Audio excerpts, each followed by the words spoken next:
Көбүнчө Борбор Азия мамлекеттеринин башчылары көз карансыз мамлекеттер шериктештиги же Шанхай кызматташтык уюму сыяктуу бирикмелердин алкагында жолугушуп келишет. Бул ирет 5-августта Түркмөнстанда өтө турган Борбор Азия мамлекет башчыларынын консультативдик жолугушуусу президенттердин башын бириктирмей болууда. Бул чөлкөмдөгү өлкөлөр арасында акырындык менен өз ара мамилелер оңолуп, соода тармагында өсүштөр дагы байкалып келет. Бирок ага карабай биргелешип өнүгүүгө бет алуу маанилүү болууда. Себеби сырттан келген ар кандай чакырыктар Борбор Азиядагы өлкөлөргө бирдей эле таасирин берип жатат. Алардын катарында аймактык коркунучтар, коронавирус жугуштуу илдети анын экономикага тийгизген терс таасирлерин саноого болот. Андыктан алды менен экономикалык коопсуздук маселесине басым жасоо учур талап болуп турганын эксперт Бактыбек Шамкеев белгилейт. Борбордук Азиядагы өлкөлөрдүн лидерлери чогулуп атат. Мен оюмча убакыт келди. Пандемия көрсөттү, кандай болсо да биз экономикалык багыттагы стратегияны чогуу иштеп чыгышыбыз керек. Бири-бирибизге кандай жардам тийет, бири-бирибизге кандай пайда тийиш керек, экономиканы өнүгүш үчүн мындай мүмкүн чогуу алып бара турган проекттерди жазыш керек азыркы экономика багытында же социалдык багытында. Эксперттер Борбор Азия өлкөлөрү ич ара салкын мамилени карманганына карабай бири-биринен өтө көз каранды экенин белгилешет. Маселен, суу ресурстарын айтууга болот дешет алар. Нарын дарыясы Кыргызстандан чыгып, Өзбекстан менен Казакстанга агып, талааларын сугарат. Айрым кездерде суу маселесинде коңшу өлкөлөр менен буга чейин кайым айтышып келген учурлар дагы белгилүү. Бирок бул кырдаал жогорку деңгээлде саясат алып барам деген мамлекет башчыларын аймак аралык интеграция жана кызматташтыкка түрткү бере турган жагдай деген пикирди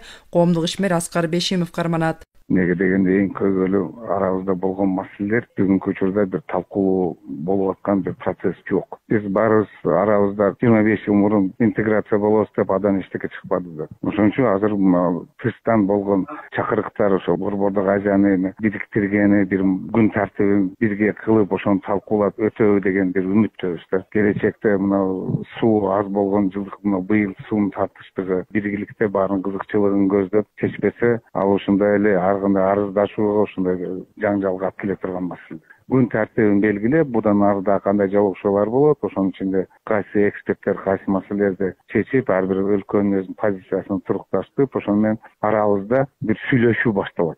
Көбүнчө бул чөлкөмдөгү өлкөлөр арасында маданий, дипломатиялык, суу ресурстарын бөлүштүрүү сыяктуу стратегиялык кызматташуу боюнча аракеттер жүрүп турат. Суу ресурстарын бөлүштүрүү Борбор Азияда ири көйгөйлөрдүн бири экенин энергетика тармагынын ардагери эксперт Карпбек Алымкулов дагы белгилейт. Анын баамында учурдан пайдаланып өзбек тарап менен Камбар-Ата биргесин куруу маселесин ачыктап алуу маанилүү. Анткени буга чейин алар КЭСти биргелешип курууга кызыктар экенин билдирип келишкен. Өзбектер буга катыша алабы, катыша албайбы? Катышса кандай шарт менен катышат? Чече турган маселе ушул. Суу маселесин илгертен бери чече албай келатабыз. Пикир келишпестик эмнеден болуп атат? Сууну саталык десек, алар Кудайдын берген суусу, биз жөн эле алышыбыз керек деп атат. В то же время алар газ менен нефтини биз сатып алып атабыз чоң баа менен. Ада эле Кудай берген продуктылар да газ менен нефти деле. Алар баа биз скважина казып чыгардык деп атышат. Биз суу сактагыч кылып, сууну сактап, суу сактагычты эксплуатация жасаш үчүн канча акча көрөт атабыз. Бу жагынан алганда бирдей эле Кудай берген материалдар. Ошон үчүн бул жерден алар биздин ичине туура эмес басынтып аткандай да.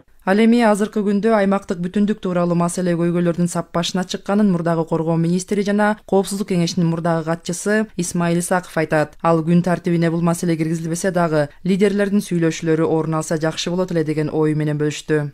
Ал жерде неформалдуу жолугушуулар болот. Ушудан пайдаланып, Тажикстандын президенти Рахмон мырза менен, Өзбекстандын президенти Мирзоев менен өзүнчө жолугушуп, кантип чек араларды тез аранын ичинде делимитация кылабыз, жанагы 90-жылдардын башындагы бекитилген, кол коюлган, эл аралык деңгээлде күчкө жеткен декларациялар, келишимдердин негизинде иш алып барайлык, ички жанагы бирибизге болгон каршылыктарды токтотойлук, биз кылымдар бою бирге жашаган калкпыз, мындан кийин да кылымда жашайбыз, жакшы иштерди кылайлык деп, мына ушунун тегерегинде бир топ маселелер менен сүйлөшүп келсе, ал келечектеги биздин азыркы болгон көйгөйлөрдү чечкенге жол ачып бермек да. Мен ошону биздин президентке каалайт элем, ушундай демилге көтөрүп күн тартибине кирбесе дагы такташып келсе, биз бүгүнкү болгон коркунучтарга, азыркы чек арадагы маселелерге жана келечекте чечкенге жакшынакай жол ачканга шарт түзүп келет деген менде ой бар эле.